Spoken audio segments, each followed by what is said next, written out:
Hey guys, in set number 4, we're in Zechariah 4. Now this is Zerubbabel and Joshua's callings spelled out. So, this tells us what we're going to do. What we're going to do. So it says in the chapter heading, Zerubbabel will lay the foundation of the finish the house of the Lord, the temple of Zerubbabel. So he's called specifically to rebuild the temple, the grounds, the whole lot. He's the architect, the overseer, the project manager. Joshua, on the other hand, is called together.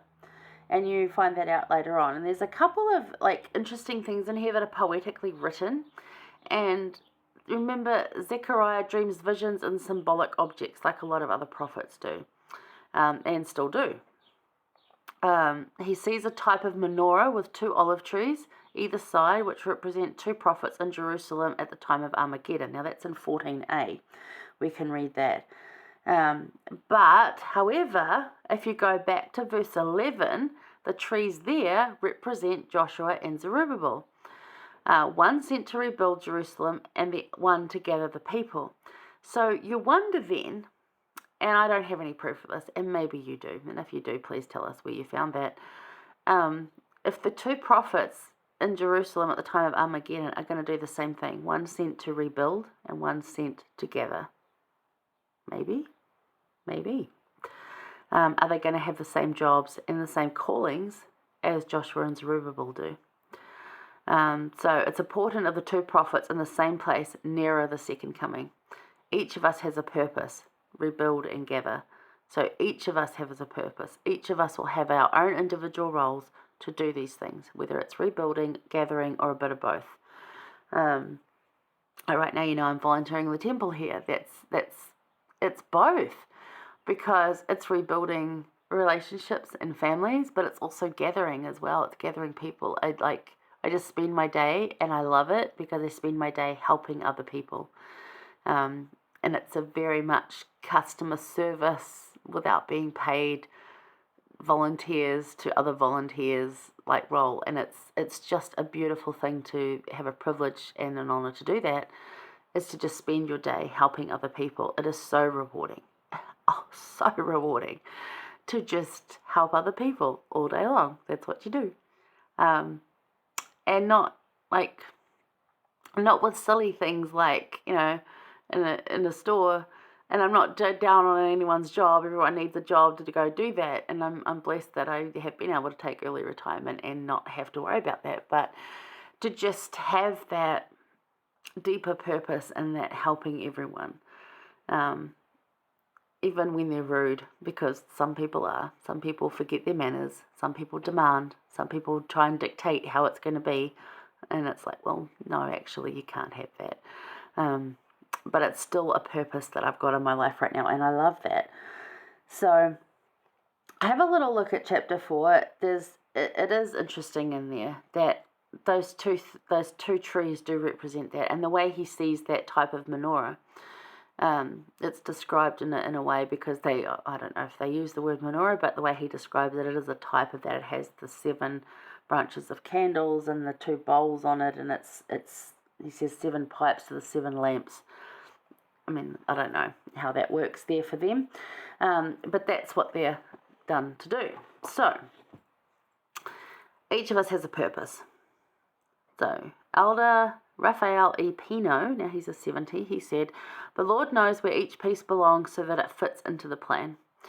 So, do you know where you fit in that jigsaw puzzle of the plan? Do you know? Have you got any idea? Again, ask. I say this often. If you don't know, if you feel you don't have a purpose right now, ask. What's your purpose right now? And then listen. And it came up in my little Inkling study group that I'm in. Again, some of us have a larger purpose. I find my purpose is generally support crew. I'm not the person at the top. I'm not going to be the most popular.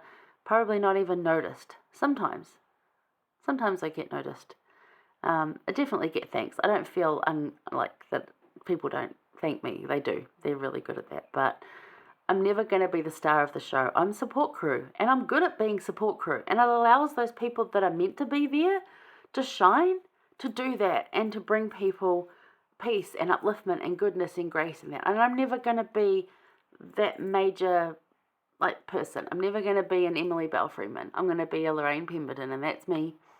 And I'm support crew, and I'm good with that. And I know what I'm doing with that. And I can help a lot of people by being that. And there's nothing wrong with that. And it was just we were just talking in our Inklings group about, I was saying, because, I never shut up. You got to tell me, be quiet, I heard enough. And how that is. And there's a couple of us that are like that. And another sister was just, she never feels the confidence to speak up. And how do we have the confidence? And like, what is her job at this point in time? And she had prayed about it. And her answer was, you don't need to go out and make a group of friends. You've got 8 kids. I gave you your circle of friends, and that you're part of this. And you're doing what I need you to do, and it is to raise this family, and they're going to go out and do the things that you're not supposed to do. You're supposed to help them, and then they're going to go and do things that you desire but don't have the skills for, or don't have that, whatever for.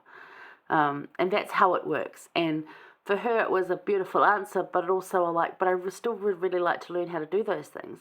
And she can, there's nothing stopping her, but it's also that, that's not actually your puzzle piece in the plan at this point in time. You need to do this for me.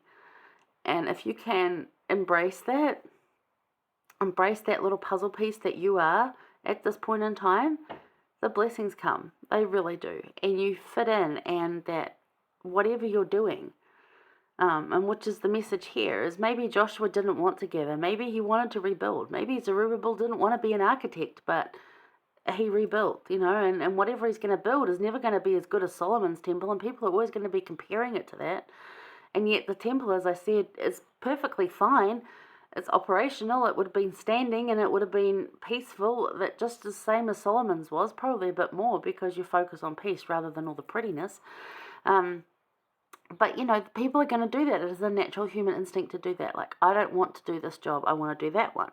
Or I'm not happy with this because everyone's telling me it's no good. Again, rebuke Satan, invite Christ in, and do your little puzzle piece, because that is just so what you need right now.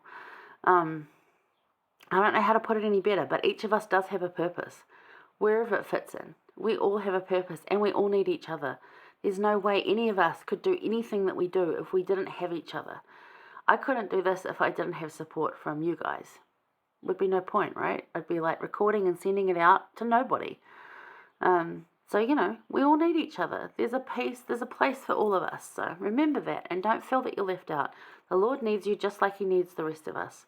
And there is a piece for you to do. So find out what that is. Anyway, so there you go. Some to rebuild, some together, some to do some other things. And, if you're support crew, it's a good place to be.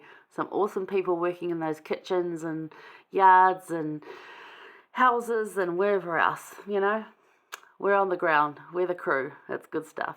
All right, hang around. We're going to finish off with Zechariah 8. I'll see you there.